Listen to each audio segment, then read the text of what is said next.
রসগোল্লার মতো নরম তুলতুলে দুধ চিতই পিঠা মুখে দিলেই মিলিয়ে যাবে। মজাদার এই দুধ চিতই পিঠার রেসিপিটি আপনারাও বাসায় একবার হলেও ট্রাই করে দেখবেন।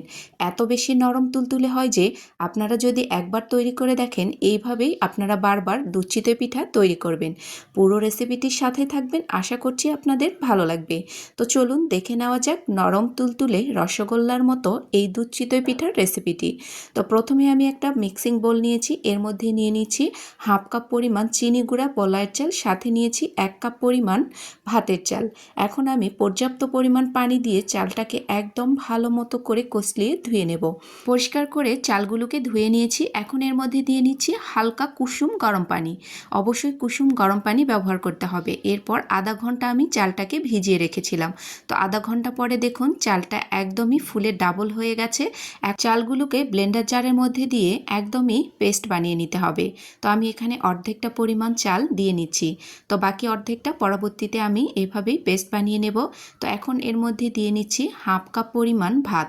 তো আমি এখানে অর্ধেকটা ভাত দিচ্ছি আর বাকি অর্ধেকটা যে চাল রেখেছি তার মধ্যে দিয়ে নেব। তো আমি এখানে হাফ কাপ পরিমাণ ভাত দিয়ে নিয়েছি। এরপর দিয়ে নিচ্ছি হাফ চা চামচ পরিমাণ বেকিং পাউডার। অবশ্যই বেকিং পাউডারটা দেওয়ার চেষ্টা করবেন। এরপর দিয়ে নিচ্ছি সামান্য একটু পানি দিয়ে আমি একদমই মিহি একটা পেস্ট বানিয়ে নিয়েছি। তো দেখুন একদমই স্টিকি একটা গোলা তৈরি হয়ে গেছে। পিঠা ভেজানোর জন্য আমি এখানে প্রায় 2 লিটারের মতো লিকুইড দুধ নিয়ে নিয়েছি। এখন এর মধ্যে দিয়ে নিচ্ছি 4 টেবিল চামচ পরিমাণ গুঁড়ো দুধ। গুঁড়ো দুধ দিলে তাড়াতাড়ি দুধটা ঘন হয়ে যাবে। আপনারা চাইলে দুধটা হালকা কিছুটা জাল দিয়ে ঘন করে নিতে পারেন। তো আমি এখানে 4 টেবিল চামচ পরিমাণ গুঁড়ো দুধ ব্যবহার করেছি। এরপর ভালো মতো করে মিলিয়ে নেব। মিষ্টির জন্য আমি এখানে ব্যবহার করব খেজুরের গুড়। এখানে আমি পরিমাণ মতো খেজুরের গুড় ব্যবহার করছি। আমি এখানে লিকুইড খেজুরের গুড়টা ব্যবহার করেছি। আপনারা চাইলে দানাদার আছে সেটাও ব্যবহার করতে পারেন।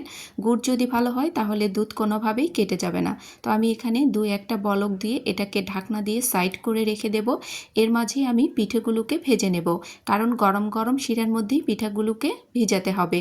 যেই প্যানে আমি পিঠা ভেজে নেব সেই প্যানটাকে প্রিপেয়ার করে নিচ্ছি। তো প্রথমে সামান্য একটু তেল দিয়ে ভালো মতো করে এই প্যানটাকে মুছে নিতে হবে, যাতে কোনো তেল প্যানের মধ্যে লেগে না থাকে। এরপর ভালো মতো করে গরম করে এর মধ্যে আমি পিঠার ব্যাটার দিয়ে নিচ্ছি। তো দেখুন সবগুলোতেই আমি ব্যাটার দিয়ে নিয়েছি। এখন ঢাকনা দিয়ে 1 মিনিট অপেক্ষা করব। 1 মিনিট বাদেই দেখুন পিঠাগুলো একদমই ফুলে নরম তুলতুলে হয়েছে। আর এই গরম গরম পিঠাগুলো তুলেই সাথে সাথেই গরম গরম দুধের মধ্যে দিয়ে নিতে হবে। তাহলেই দেখবেন পিঠাগুলো একদমই রসগোল্লার মতো নরম তুলতুলে হবে। তো আমি সবগুলো পিঠা এরকম করে ভেজে এরকম গরম শিরার মধ্যেই দিয়ে নেব। তো সবগুলো পিঠে দিয়ে নেওয়ার পরে ঢাকনা দিয়ে এটাকে প্রায় আধা ঘন্টার মতো রেখে দিলেই পিঠা একদম খাওয়ার জন্য রেডি। আর এই পিঠাটা অনেকক্ষণ ভিজিয়ে রাখার কোনো প্রয়োজন নেই। এইভাবে দুধ চিতই পিঠা তৈরি করলে মাত্র আধা ঘন্টার মধ্যেই এটা খাবার জন্য রেডি হয়ে যাবে। তো দেখুন তৈরি হয়ে গেছে একদমই রসগোল্লার মতো নরম তুলতুলে দুধ চিতই পিঠা। তো পিঠা আমি কেটে দেখাচ্ছি, দেখুন কতটা নরম হয়েছে। একদমই মজাদার এই পিঠাটি অবশ্যই বাসায় তৈরি করে দেখবেন। আল্লাহ হাফেজ। আসসালামু আলাইকুম।